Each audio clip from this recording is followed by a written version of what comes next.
पहली बार हुआ है और ना आखिरी बार, क्योंकि एंटी डिफेक्शन लॉ होने के बावजूद हमारे माननीयों का आयाराम गयाराम जारी है। नमस्कार, जीएसपी थीसिस में आप सबों का स्वागत है। मैं सौरभ। हम बात कर रहे हैं हाल में ही घटित महाराष्ट्र पॉलिटिकल लीग की, बट हम इस पूरी चर्चा में इस लीग से हटकर उन प्रावधानों की चर्चा करेंगे जो हमारी परीक्षा की दृष्टि से उपयोगी हैं, जो इस पूरी प्रक्रिया में काफ़ी सुर्खियों में रहा। एंटी डिफेक्शन लॉ जो संविधान की 10वीं अनुसूची में वर्णित है, जिसे राजीव गांधी की सरकार ने 1985 में 52वां संविधान संशोधन कर जोड़ा था।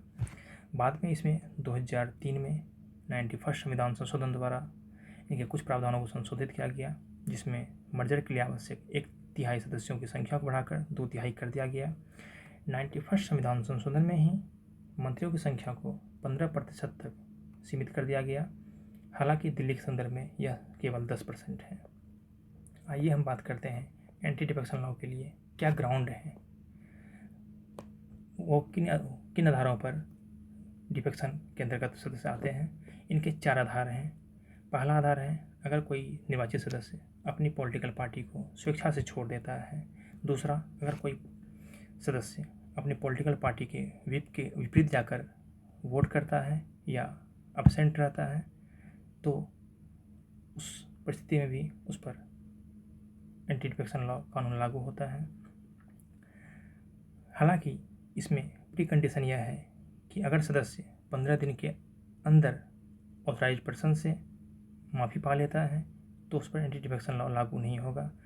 तीसरा, अगर कोई इंडिपेंडेंटली इलेक्टेड मेंबर किसी पॉलिटिकल पार्टी को ज्वाइन करता है तो उस पर एंटी डिफेक्शन लॉ लागू होगा।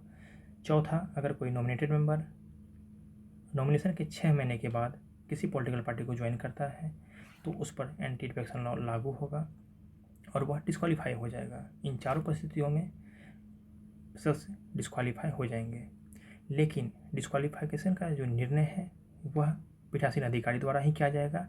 लेकिन पीठासीन अधिकारी द्वारा किया गया यह निर्णय जुडिशियल रिव्यू के अंतर्गत आता है, क्योंकि जुडिशियल रिव्यू संविधान की आधारभूत संरचना के अंतर्गत आता है, बेसिक स्ट्रक्चर के अंतर्गत आता है।